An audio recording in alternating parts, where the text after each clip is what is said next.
السلام علیکم ورحمۃ اللہ وبرکاتہ۔ الحمد للہ رب العالمین والعاقبۃ للمتقین والصلاة والسلام علی رسول الکریم اما بعد۔ آج ہمارے سبق میں حدیث نمبر 49 شامل ہے۔ صحیح مسلم کی روایت ہے، حدیث نمبر 246 ہے۔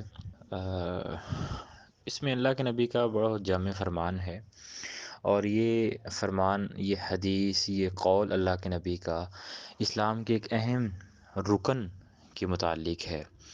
جب انسان مسلمان ہوتا ہے، کوئی کافر مسلمان ہوتا ہے، تو مسلمان ہونے کے بعد اس کے اوپر جو پہلی پابندی یا پہلا اس کے اوپر جو ذمہ داری عائد ہوتی ہے اس کے متعلق ہے۔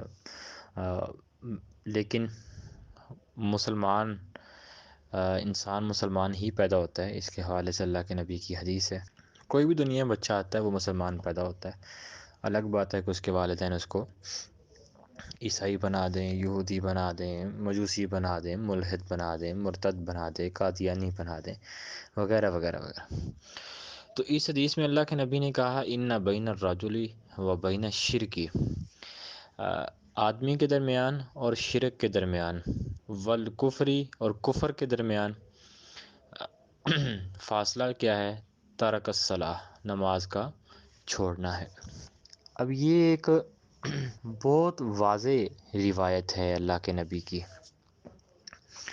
میں بڑے اختصار سے چند باتیں یہاں پہ طالبات اور جو بھی یہ سن رہا ہے ان تک یہ بات پہنچانا چاہتا ہوں کہ نماز کے متعلق پاکستان اور عرب علماء کے دو موقف ہیں۔ پاکستان میں بھی علماء کے دو موقف ہیں، علماء حق کی بات کر رہا ہوں، اور سعودی عرب میں تو ایک ہی موقف پایا جاتا ہے، لیکن پاکستان میں دو موقف ہیں۔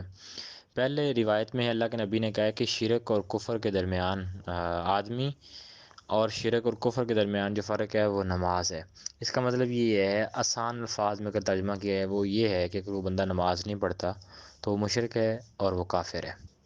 ترجمہ حدیث کا ظاہر یہی کہتا ہے۔ اب سوال پیدا ہوتا ہے کہ اگر کوئی بندہ نماز نہیں پڑھتا تو کیا وہ کافر ہو جاتا ہے، کیا وہ مشرک ہو جاتا ہے؟ اس حوالے سے علماء حدیث پاکستان کے اندر دو موقف ہیں۔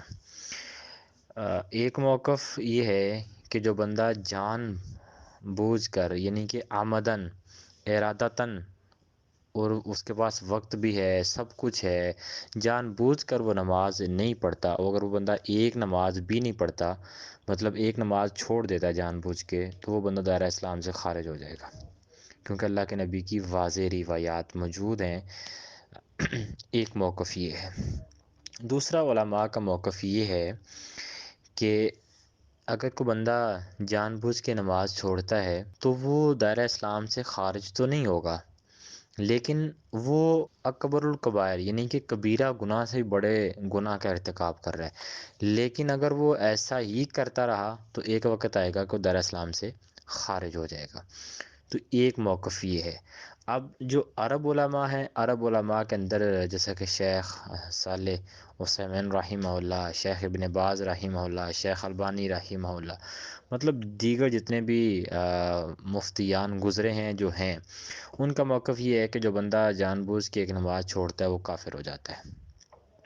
اور اگر شوہر نماز نہیں پڑھتا تو بیوی اس کے ساتھ نکاح نہیں کر مطلب نہیں رہ سکتی اور فوری خلا لے لے۔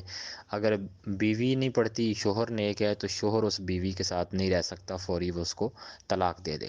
اس طرح اگر رشتہ آتا ہے تو پہلے دیکھا جائے گا کہ بندہ نماز پڑھتا ہے یا نہیں پڑھتا۔ اگر نمازی ہے تو اس کے ساتھ رشتہ کیا جائے گا، اگر بے نماز ہے تو بے نماز کے ساتھ شادی نہیں کی جائے گی۔ یہ معاملہ بیٹی اور بیٹے دونوں کے ساتھ ہوگا۔ عرب علماء کے اس کے اوپر فتاوی جات بھی موجود ہیں۔ اور مجھے یاد ہے ہمارے استاد محترم محدث الشیخ عبد المنان نور پوری رحمہ اللہ، بہت بڑے محدث گزرے ہیں، ان کے سامنے جب ہم بیٹھا کرتے تھے تو حدیث پڑھا رہے تھے۔ مسجد میں روٹین تھی کہ کوئی نہ کوئی جنازہ آیا رہتا تھا، تو جنازہ آیا تو حافظ صاحب کی عادت مبارکہ ہوا کرتی تھی کہ پوچھتے تھے کہ یہ بندہ نمازی تھا یا نہیں۔ اگر وہ کہتے نمازی تھا تو اس کا جنازہ پڑھاتے تھے، اگر وہ کہتے کہ نمازی نہیں ہے تو وہ حافظ صاحب جنازہ پڑھانے سے معذرت کر لیتے تھے۔ تو یہ پاکستان کے علماء کا بھی ایک معمول رہا ہے۔ اب اس میں پھر سوال پیدا ہوتا ہے کہ صحیح بات کیا ہے؟ اگر تو میں اپنے موقف کی بات کروں وہ تو یہ ہے کہ اگر جان بوجھ کے کوئی بندہ نماز نہیں پڑھتا تو وہ کافر تو نہیں ہوتا، یہ صحیح موقف یہی معلوم ہوتا ہے۔ لیکن حالات اس چیز کے متقاضی ہیں کہ ہم یہ فتویٰ صادر کریں کہ اگر کوئی بندہ جان بوجھ کے نماز نہیں پڑھتا تو وہ دائرہ اسلام سے خارج ہو جائے گا، اور جو بندہ نماز نہیں پڑھتا مسجد کا امام جو اس علاقے کا عالم قاری حافظ جو ہے وہ اس بندے کا نماز جنازہ نہیں پڑھائے گا۔ تو جب لوگوں کو پتہ چلے گا کہ ہمارے جنازے نہیں پڑھائے جاتے تو وہ یقیناً اس طرف جو ہے وہ قدم رکھیں گے، جو کہ ایک اسلام کا اہم رکن ہے، اسلام کا اہم ستون ہے، اسے نماز کہا جاتا ہے، الصلاۃ کہا جاتا ہے۔ تو حالات اس چیز کے متقاضی ہیں کہ یہ، بلکہ یہ کونسل لیول پہ بھی ہونا چاہیے، یہ صوبوں کے لیول پہ بھی ایک فتویٰ ہونا چاہیے، اور ایک میں کہتا ہوں کہ حکومتی لیول پہ ایک ایسا ہونا چاہیے جیسا کہ سرکاری دفاتر جہاں تک وہ کر سکتے ہیں یہ چیزیں، وہاں تک اس کو امپلیمنٹ کرنا چاہیے۔ تو علماء سے قدم اٹھانا چاہیے، علماء کو میں گزارش کروں گا کہ وہ اپنے وہ علاقے کے بندے جو نماز نہیں پڑھتے ان کا جنازہ نہ پڑھائیں، ان کا نکاح نہ پڑھائیں۔ اور یہ مثالیں موجود ہیں، ہمارے گاؤں کے حافظ صاحب ہیں، وہ نماز جنازہ اور وہ نہیں پڑھاتے، نکاح نہیں پڑھاتے، وہ جو بندہ نماز نہیں پڑھتا۔ تو اللہ کا شکر ہے لوگ نمازی بھی ہیں، تو ہمارا بھی ایک روٹین ہونی چاہیے۔ لیکن اگر اوورال موقف کی بات کی جائے تو وہ یہی ہے کہ بندہ کافر تو نہیں ہوتا، لیکن یہ اس قدر سستی ہو چکی ہوئی ہے ہمارے اندر، اس قدر ہم دین سے دور ہو چکے ہوئے ہیں، تو اس طرح کے موقف کا امپلیمنٹ ہونا بہت ضروری ہے۔ باقی اس کے حوالے سے جتنی بھی روایات آتی ہیں اس کا خلاصہ میں نے 3 موقف میں بیان کیا ہے، اور اس میں سے جو صحیح ہے اس کو بھی بیان کر دیا، لیکن اب اس کی فضیلت 20 روایات میں اس کی جو ہے نا وہ فضیلت موجود ہے نماز پڑھنے کی۔ اللہ گناہ معاف کرتا ہے، اللہ بندے کے قریب، بندہ جو ہے اللہ کے قریب ہوتا ہے، جنت کا سبب ہے، اور جنت کی ایک چابی ہے۔ مطلب اس کی مطلب فضائل پہ کتابیں موجود ہیں، فضائل مقصود نہیں ہے، مسئلہ حال جو ہے چل رہا ہے، یعنی کہ نماز کے متعلق یہ جو اللہ کے نبی کا فرمان ہے، یہاں پہ ایک کنفیوژن جو ہے وہ پیدا ہوتی ہے، اس کا کیا حل ہے، کیا تدارک ہے، تو اس کو بیان کیا گیا ہے۔ تو اس لیے ہمیں اپنے بچوں کو، اپنی اولاد کو، اگر پیرنٹس ہیں تو وہ خود، اور اپنے بچوں کو اگر استاد ہے تو اپنے شاگردوں کو، دوستوں کو، رشتہ داروں کو، ان تمام کو جو ہے وہ اپنے ارد گرد کا جو ماحول ہے اس میں نماز کی جو ہے وہ پابندی کروائی جائے۔ اور یہ روٹین دیکھیں اللہ کے نبی کا بہت عمدہ فرمان ہے، بچے کو جب اللہ کے نبی نے کہا 10 سال کا ہو تو اس کو جو ہے وہ نماز کی طرف لے کے آئیں۔ تو یہ ایک تربیت کا بڑا عمدہ سلسلہ اللہ کے نبی نے بیان کیا ہے، اس کو اگر دیکھا جائے تو اس لیے تربیت کا جو ایک اہم حصہ ہے وہ دین ہی سے شروع ہوتا ہے۔ تو اس لیے مسلم کی روایت ہے، صحیح مسلم کی، اور یہ روایت مختلف الفاظ کے ساتھ دیگر کتب کے اندر بھی موجود ہے، جیسے کہ اللہ کے نبی نے کہا من ترک الصلاۃ متعمدا فقد کفر۔ تو اب اس کے الفاظ مختلف ہیں لیکن مفہوم سیم ہے، لیکن یہاں پہ اور ایک روایت میں آتا ہے کہ ان العبد والشرک بین الصلاۃ، ٹھیک ہے، یعنی کہ بین العبدی و بین الکفر ترک الصلاۃ، یہ الفاظ بھی ایک روایت میں موجود ہیں۔ تو لہٰذا مفہوم اس کا سیم ہے، وہی ہے، لیکن الفاظ مختلف ہیں۔ تو اس لیے ان چیزوں کے اوپر ہمیں توجہ کرنا ہوگی، ان چیزوں کے اوپر ہمیں سوچنا ہوگا تاکہ ہم کہیں وہ کام نہ کر بیٹھیں جو ہمیں نہ چاہتے ہوئے بھی ہم سے ہو جائے، اور ہم چاہتے نہ ہوں لیکن ہو جائے، اور وہ ہو کیوں رہا ہے؟ ہماری سستی کی وجہ سے، ہماری کاہلی کی وجہ سے، ہماری دین سے محبت نہ ہونے کی وجہ سے۔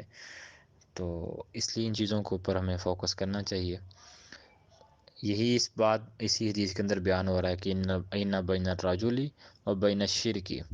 اب رجل سے مراد مسلم ہی ہے، کیونکہ دیکھیں اگر تو بندہ مسلمان ہی نہیں ہے تو اس کے اوپر تو وہ نماز کا اطلاق بھی نہیں نہ ہو رہا۔ جب تو وہ مسلمان ہوگا تو نماز کی تو مکلف تب ہی ہوگا جب وہ مسلمان ہوگا۔ تو اس کو یوں کہا جائے گا ان بین الرجل سے مراد بین المسلم ہوگا، یعنی کہ مسلمان کے درمیان اور شرک اور کفر کے درمیان کیا فرق ہے؟ تو دیکھیں کافر اور آدمی کے درمیان کیا فرق ہے، وہ تو پہلے ہی کافر ہے، تو فرق جو ہے وہ ہوتا ہے اس کے جو اس کے مخالف چیز ہوتی ہے۔ تو یہاں بین الرجل سے مراد بین المسلم ہے، مسلمان کے درمیان اور شرک و کفر کے درمیان جو فرق ہے وہ نماز ہے۔ تو اللہ ہمیں نماز کا پابند بنائے، اور ہمیں صحیح معنوں میں ویسی نماز، جیسے کہ اللہ کے نبی نے کہا تھا سلو کما رأیتمونی اصلی، اس طرح نماز پڑھیں جس طرح آپ نے مجھے نماز پڑھتے دیکھا۔ یقین ہم نے اللہ کے نبی کو نماز پڑھتے تو نہیں دیکھا، لیکن اللہ کے نبی کے صحابہ کی نماز کے طریقہ حدیث نبویہ کے اندر موجود ہے، تو ویسی ہی نماز پڑھنی چاہیے۔ ویسی نماز نہ ہو، اللہ کے نبی کے سامنے صحابی نماز پڑھ رہے تھے تو اللہ کے نبی نے کہا سلو اے جی فصلی فإنک لم تصلی، واپس جائیے نماز پڑھی، آپ نے نماز نہیں پڑھی، حالانکہ وہ صحابی رسول نماز پڑھ کے اللہ کے نبی کے سامنے آ رہے تھے، لیکن نماز نہیں، اللہ کے نبی نے کہا آپ کی نماز ہوئی نہیں ہے۔ وہ دوسری مرتبہ پڑھ کے آئے تو اللہ کے نبی نے کہا ارجع فصلی فإنک لم تصلی، واپس جا نماز پڑھ۔ وہ بیچارہ پھر دوسری مرتبہ نماز پڑھ کے آتا ہے تو اللہ کے نبی نے کہا ارجع فصلی فإنک لم تصلی، واپس جا نماز پڑھ، تو انہیں نماز نہیں پڑھی۔ اب یہاں بہت بڑا سوال پیدا ہوتا ہے کہ وہ نماز پڑھ رہا ہے، مسجد نبوی میں پڑھ رہا ہے، اللہ کے نبی کے سامنے پڑھ رہا ہے، پھر بھی اللہ کے نبی کہہ رہے ہیں آپ نے نماز نہیں پڑھی، اس کا مطلب کیا ہے؟ اللہ کی وہ سنت کے مطابق نماز نہیں پڑھ رہا تھا، اس لیے ہمیں نماز ویسی پڑھنی چاہیے جیسے اللہ کے نبی نے کہا سلو کما رأیتمونی اصلی۔ سلو جو ہے وہ پھر امر کا صیغہ ہے، اور اس لیے ہمیں نماز ویسی پڑھنی چاہیے جیسے اللہ کے نبی نے پڑھی ہے، طریقہ کار وہی ہونا چاہیے، خضوع خشوع سے ہونا چاہیے، اور پابندی کے ساتھ جو ہے وہ نماز پڑھنی چاہیے۔